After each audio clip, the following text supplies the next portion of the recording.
magigiting na statement. Pagka nakita namin na maganda ang ginawa ng kapwa namin, no, na sundalo, whether active or retired, talagang nagbibigay kami ng moral boosting statement. As simple as carry on. Maraming meaning po yan. Kayo na magbigay, pero sa amin napakalawak ng meaning ng word na carry on. Kagaya sa inyo, I encourage you to carry on. Thank you. Magandang hapon po sa lahat. Magandang araw sa lahat. Ako po si retired Police Lieutenant Colonel Galang ng Philippine National Police. Sa backgrounder po, ito pong case ni Colonel Odi Mongaw ay atin pong itong sinusuportahan from the very beginning nung siya po ay nagdeklara ng kanyang personal withdrawal of support sa kasalukuyan pong Pangulo. From Tarlac sa Tracom at to here po sa headquarters ng Philippine Army sa Bonifacio, hindi po natin pinababayaan at sinusuportahan yung kanyang ipinaglalaban. Gaya nga po ng nasabi ni General Kita, Sir, yung pong ginagawa ng ating mga kasundaluhan, kasama na rin po recently itong 18 na former Marines at saka Army. Ganun din po ang aming pagsuporta sa kanila dahil hindi naman po nalilimit ang pakikipaglaban. Magandang araw sa ating lahat, ano?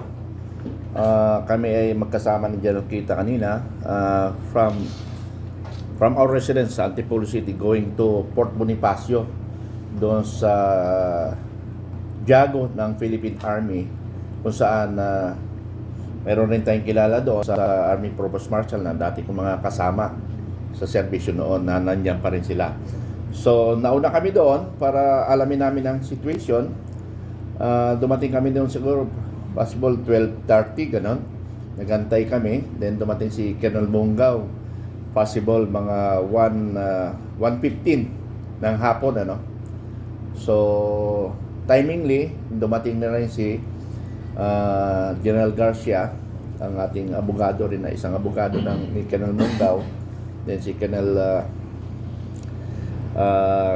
Galang. So yun lang muna ang aking maihayag sa inyo, na inayos lang natin ang situation doon sa Judge Advocate ng Philippine Army. Nandoon kami nag-antay, then si Colonel si Attorney General Garcia ang magpapatuloy kung ano ang mga napag-usapan doon sa loob ng court martial.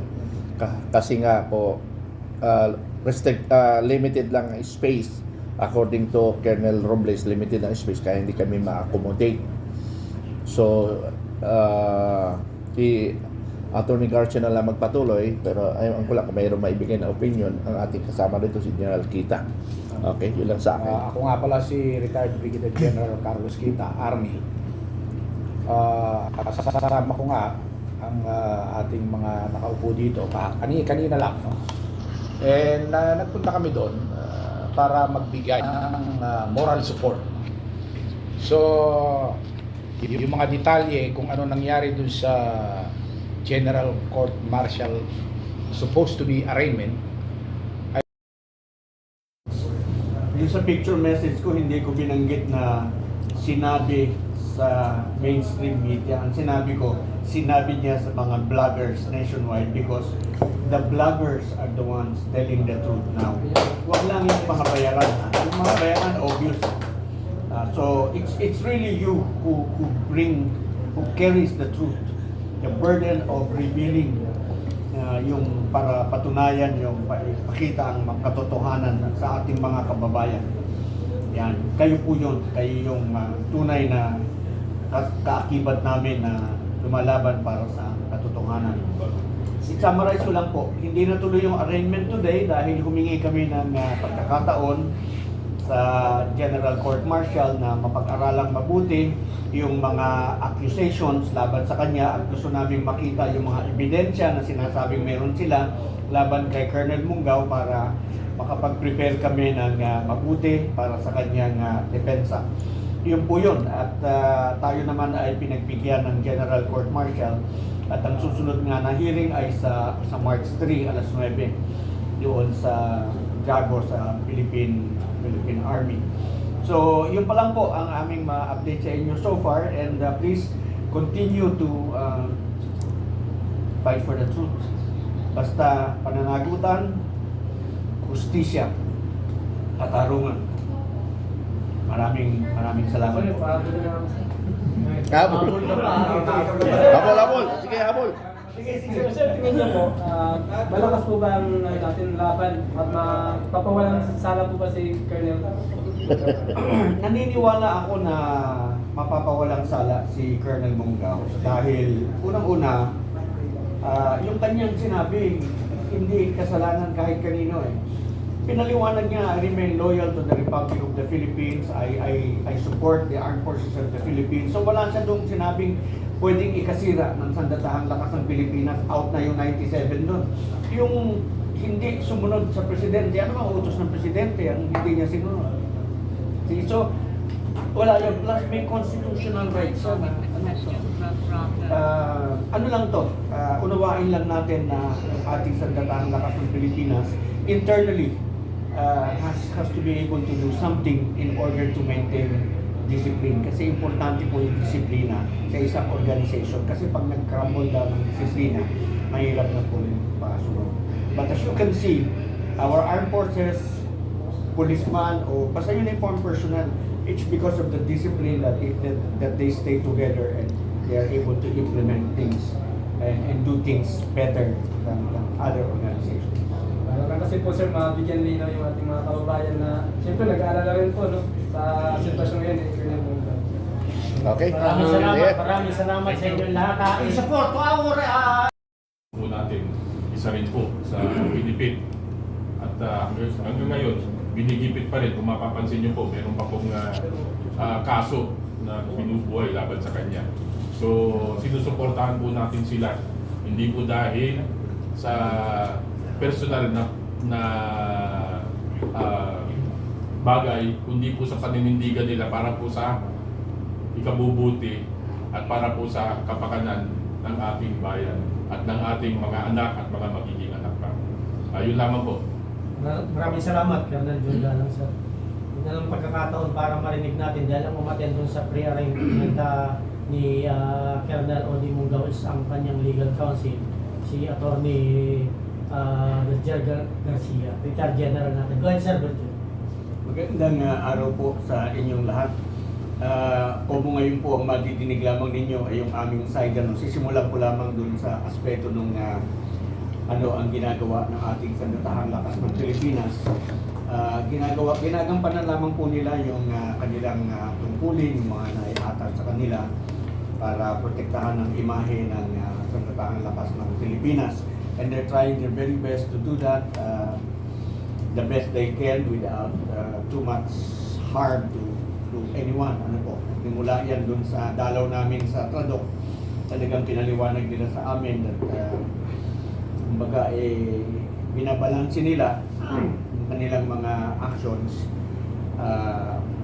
to protect the armed forces of the Philippines, and at the same time ma-maintain yung discipline within the armed forces, which is very important. So maunawaan natin the reason why they're doing what they're doing is because they have to be able to preserve. Very important po kasi yung disiplina, and well, depende na yun sa ating perception kung ano yung ating magiging pananaw. Sa side po natin, walang kasalanan si Colonel Munggaw. Siya po ay naglahad ng kanyang personal na paniniwala, personal na damdamin. Sinasabi niyang hindi na ako sumusuporta sa ating Pangulo. Yun namang pagsuporta sa ating Pangulo, kay sundalo ka, kay hindi. Karapatan mo yan bilang isang Pilipino, it's a constitutional right. So yun lamang naman yung naging issue, yung declaration niya na I am personally withdrawing my support to the President. Hindi ko na matandaan yung exact words niya na ginamit niya noon. Basta, it's a personal declaration of withdrawal of support sa ating Pangulo. Because of that, kinasuhan siya ng Article 63 and Articles of War. Ito yung disrespect to the President, Vice President, etc. At 97, ito yung committing acts detrimental to the good name, to the good order of the Armed Forces of the Philippines. Something like that. So, kanina, nung nagkaroon ng hearing, actually, nung makita ko yung notice, sabi ko, bakit arraignment? Dapat kasi meron munang pre-trial. Yung preliminary, pre-trial investigation is equivalent to preliminary investigation sa civilian court. Ang tawag is pre-trial investigation. Sabi ko, bakit walang preliminary investigation? Bakit arraignment na agad? Tapos pinakitaan ako ng mga documents na may counter affidavit, i-require mag-file ng counter affidavit si Colonel Mungao. Sabi ko, nasaan yung complaint affidavit? Kasi pinasagot niyo siya eh. May counter affidavit, nasaan yung sinagot niya? So wala akong nakita nun. Nasaan yung, sabi ko, yung recommendation ng Philippine Army Judge Advocate at yung approval ni CGPA para ipagpatuloy, para ma-constitute yung court martial at may pagpatuloy yung pagdinig. So wala silang ma-produce na mga papers at sabi nila meron yung military defense. Wala naman kami coordination dun sa military defense dahil hindi rin naman namin alam kilala kung sino sila, kanila lang namin nakatabi. So ang nangyari, imbes na magkaroon ng arraignment kanina, argue tayo, nakiusap tayo sa court martial. Sabi natin, we would like to be able to be given time. Bigay nyo sa amin lahat ng documents na kailangan namin mapag-aralan so that we can properly prepare his defense. Kasi sabihin nyo guilty or not guilty ng ano?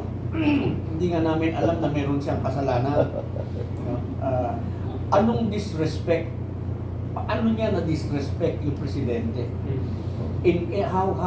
Paano? Yun yung gusto namin maunawaan para makasagot kami ng tama. Sabihin nila mayroon siyang sinabing yung kanyang utterance detrimental, nakatarnish the good image of the Armed Forces of the Philippines. Again, how? Paano na-tarnish just because nasa serbisyo siya? Sabi namin, hindi ko mo nasa serbisyo ka, hindi ka ng Pilipino, hindi ko mo nasa serbisyo ka, wala ka ng constitutional right. That is precisely yung mga kini-question natin kanina. And binanggit ko rin sa kanila na, yung meron siyang constitutional right na hindi ma-detain, no? Yung kasi yung section 3 sa paragraph 18, Article 3, section 18 sa paragraph 1, ang sinasabi doon is no person shall be detained solely by reason of his political belief or affiliation. Ang sabi ko, dinitinan niyo siya because he expressed a political opinion, yung kanyang personal na opinion. So, tinanong ko rin, ang whose authority? Paano siya nakulong? Because merong mga ganitong mga instances na in the performance of your duty, hindi mo napapag-aralan na ikaw pala personally nagbabiolate ng batas. Personally, lumalabag ka na pala sa batas at sa karapatan ng taong iyong inaaresto. So, yun yung sinabi namin. Bakit siya nakadetain? Ang sinabi lang niya, I withdraw my personal support to the person. Yung example nung katulad nung sinasabi ko na paglabag sa batas in the performance of your duty, kaparehas yan nung ginawa ni General Torre. Nung inaresto niya at nakiisa siya sa pag-kidnap kay Presidente Duterte, he violated the law. Binviolate niya yung nakalimutan ko yung Republic Act, yung number, no? Pero yung sinasabi dun sa Republic Act na yun is no person, every person detained under custodial investigation shall be entitled to counsel at all times. Alright? So, once na binayolate mo yon, hindi mo binigyan hindi mo ibinigay yung karapatan na yon sa yung person na in-arrest, dinitain, o undergoing custodial investigation, ang parusa doon, mura lang naman yung multa, 6,000 pesos lang. Pero yung kulong naman, not less than 8 years, not more than 10 years. Pero ang pinakamasakit doon is yung kaakibat na permanent total disqualification from holding public office. Ang isang galing sa serbisyo, police, armed forces, pag ikaw ay nahatulan ng permanent disqualification, yung pension mo, yung retirement mo, goes away with it. Yun yung, kaya sinasabi ko, bago kayo magpatupad, alamin nyo muna na hindi kayo lalabag sa pag-aksyon. Ito ngayon, again, no person shall be detained solely by reason of his political belief or affiliation. Ano ba ang kasalanan ng mama? So in the process that you're trying to find out, kasi kinasuhan mo na nga ng 63, so yun ngayon, tinanong natin, how? 97, how?